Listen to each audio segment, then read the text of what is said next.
Alright, so here we are back on the Chelatchie Prairie Railroad.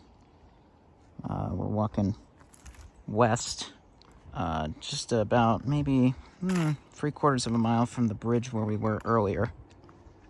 And this is where they've got this old section right here.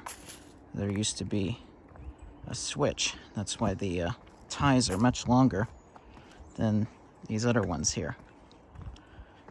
So this is where they had a switch, and that's the points right there. And then the switch would go right over there. There was the second track right along there, and then it would head over to, there's a couple of ponds just over there off to the right in the trees over there, and that's where they used to dump their logs here. That was the sole purpose of building this railroad in the first place, was to this is for logging. And over here is the old switch stand.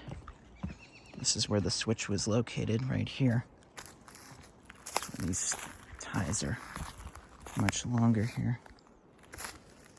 This one's actually quite rotted away, actually, a little bit. It wasn't like this a couple of years ago. Again, I've been coming out here for several years. This track is only used maybe every 2 weeks during the summertime when they have the excursion trains, so there's no chance of running into trains down here today. It's actually quite a nice walk if you enjoy walking on railroad tracks. This is like the only opportunity you can in Clark County to do it. Technically, you're not supposed to walk on railroad tracks, but since I know the schedule very well, I know when the trains come down here. If there's trains due, I don't come down here. The history of this line is been kind of hard to research. There's not a lot of photos of it back in the day, but we know for a fact that it was built starting in 1888. It was built by the Hidden family. Hidden family, it's a very prominent family in Vancouver at the time, and they wanted to build a rail line that connected from Vancouver up to, they wanted to actually continue this railroad all the way up through the Cascades near Mount St. Helens and then east to Yakima.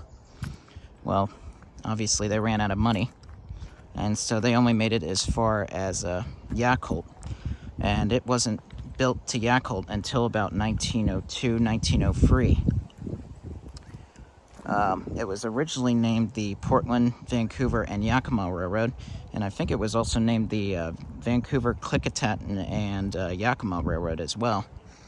But obviously it didn't make it to Yakima, or Klickitat for that matter, so it only made it about 26 miles to Yacolt by 1903.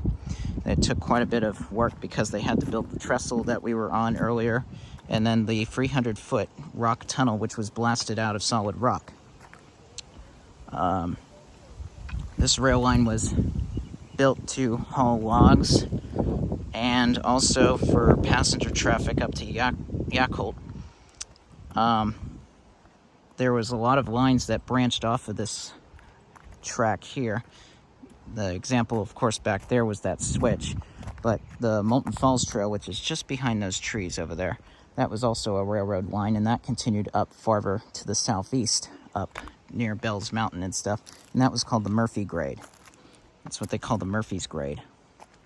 And then it would connect with this rail line here, and there were several railroads that also branched off out of Yacolt, especially up into the forests and up into the hills where they could cut down the logs and then send them down here, and then along the main line to Vancouver, where they would be finished into lumber. I believe it was back in 1902 when they finally ran out of money. The Northern Pacific took over this line.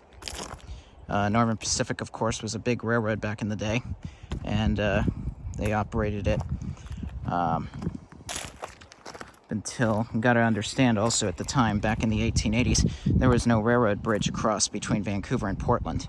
You had to take the ferry across. You had to take, actually, the trains onto the ferry boat across the Columbia River and into Portland. Well, finally in 1908, they built the railroad bridge, and then they built the main line, up to Seattle, the Northern Pacific did. And then that was later taken over, of course, by the Spokane, Portland, and Seattle Railroad, the SP&S. But this railroad remained in the ownership of Northern Pacific. The railroad continued with passenger service to Yacolt, I believe, up until just past the Depression, when roads were better and automobiles took over, of course. And the traffic went down considerably during the Depression. Those early years were pretty good. But then, of course, during the Depression, the logs and mills began to get closed down. And by the 1940s, there was only about one train a week going up between Vancouver and Yacolt. And then, finally, the next big event came in 1948, when the Northern Pacific extended it about 6.5 miles north of Yacolt to the town of Chelatchie. And that was to increase the logging capacity up in that area. So they built it to access the logging lands up there. And then in 1950, I believe it was, the International Paper Company took over the railroad. International Paper was a giant company, and still is, actually. I think their headquarters are in New York somewhere. And they bought it, and they completely redid the track, of course. We've seen dates down here on the rails that date back to the late 1940s, so it lines up with the date of the ownership change. And then in 1960, the International Paper Company built a giant mill up in Chelatchie. It was a huge mill that they owned, and those were considered probably the peak years of traffic on this line. This line was pretty busy, actually. The International Paper Company had its own railroad that it owned, and it was called the Longview, Portland, and Northern Railroad. The Longview, Portland, and Northern Railroad had different branch lines. It got its start in 1922 in Longview, Washington, just north of here. And they had separate rail lines that weren't connected to each other, but they had separate operations. There was a line that went from Longview up to Riderwood, which was abandoned in the 1950s. And then they also had a line that connected Gardner over on the Coos Bay line over down in southern Oregon on the coast. And then it ran to a giant mill over there, about 3 miles to it. And then there was another operation that they had that they took over in the 1950s as well. And that was the line between Wilhelmina and Grand Ronde. And then they called it the Longview, Portland, and Northern Grand Ronde Division. And that went about 7 or 8 miles to the town of Grand Ronde off of Highway 18 on your way to Lincoln City. And so then the Chelatchie Division, that they called it, was pretty busy shipping logs up from the mill, and then they would transport also wood chips as well down to Vancouver, where it would interchange with the SP&S. And the traffic was really good. I believe there was about 5 trains a week up here during the 1960s and 1970s. By 1970, of course, Northern Pacific was merged with SP&S, Great Northern, Burlington, Chicago, Burlington, and Quincy. And then they formed Burlington Northern. And then in the 1970s, the Burlington Northern operated up until about an area called Rye, which is along St. John's Boulevard over in Vancouver. So the Longview, Portland, and Northern Railway would interchange cars in the small yard over there at Rye. And then Burlington Northern would take it about 4 miles down to where it meets the Seattle subdivision. And then they would take it down to Vancouver. And then we get to 1979, which was the big blow to the railroad. And that's when International Paper closed its mill in June. Laid off all the workers, and that was pretty much the final nail in the coffin for the railroad when it comes to freight traffic. So that did a big blow to the railroad's freight traffic base.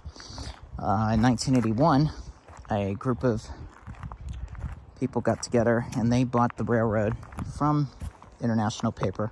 They called themselves the Chelatchie Prairie Railroad. So that's where that name came from. And they operated some passenger trains up here back in the early 1980s.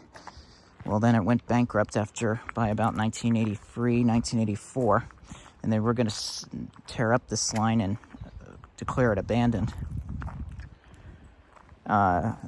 So, seeing this as a crucial economic potential, Clark County bought the railroad in the late 1980s. Clark County is one of the few municipalities in America, actually, to own a railroad. So it's actually rather unique. Clark County owns the railroad. They own the right-of-way. And so they went to business trying to fix up the track stuff and whatever little freight traffic is left. And then by the 1990s, early 1990s, there was a railroad that handled the freight business of it, and that was called the Lewis and Clark Railway. We have some old pictures that I've seen, and they copied the Northern Pacific logo. It's got that same yin-yang symbol type of the Northern Pacific back in the day. So they operated between Battleground and Vancouver, and then they also ran passenger excursions from Battleground up to Yacolt, stopping at Moulton Falls, of course, along the way. So in 1998, the Battleground, Yacolt, and Chelatchie Prairie Railroad was founded to take over the passenger operations from the Lewis and Clark Railway. And they went to business, the volunteers, it's all volunteer group, nonprofit, and they went to restore a beautiful 282 saddle tank locomotive, steam locomotive, that operates out here occasionally, but mostly they use their 1941 Alco S2 diesel, number 1. And so that's the train that's most often used, is their diesel train. So they went to business in 1998, and in 1998 also, in 2004, the Lewis and Clark Railway, they wanted out, so they got out of the freight hauling business, and they were defunct. And so then the Temple family of Eastern Washington of the Columbia Basin Railroad, they bought the railroad, and they got a lease agreement of Clark County, because actually Clark County owns the railroad now. And so the Portland-Vancouver Junction Railroad was formed, and that's where we are at today. The Portland-Vancouver Junction Railroad services some freight. Actually, it's getting a little bit better now. They used to just ship only a few cars a year, but now it's over 100 to 200 cars every year. They primarily operate between Vancouver and Brush Prairie. They used to go up to Battleground, but the only shipper that was up in Battleground, Anderson Plastics, I noticed, has been permanently closed. And so now it looks like they only go up to Brush Prairie now, which is about 10 miles up the road from the mainline connection. As for the Chelatchie Prairie Railroad, they operate a few miles out from Yacolt, and then they come down here over the bridge through the tunnel. And then they come down here past over here, just around the corner here is an old sign that says Lucia. And I believe they go a little bit farther than that. I'm not sure quite, because I haven't been on it in a while. But I think they just go as far as a place called Wall, which is over at about milepost 21. Milepost 22 is just right behind that rock over there. We'll go over to it in a minute. So that's where we are today. The section between Wall and Battleground hasn't seen a train since many, many years. The railroad goes around the borders of Battleground Lake State Park, and then it goes by the old Heisen store. Well, that hasn't seen a train in Lord knows how long, so I don't know exactly when the last time the train was around there, but it's no longer used, I don't think. So that's where we're at today. They actually got a new locomotive for the Portland-Vancouver Junction Railroad in the past year or so. It's a nice new locomotive that had kind of an antiquated, tiny, like SW8 or SW10 switcher. It's kind of old and it's very old and falling apart, kind of. They do a couple trains a week. I believe it's maybe 2 or 3 times a week they're out there. And where is the milepost?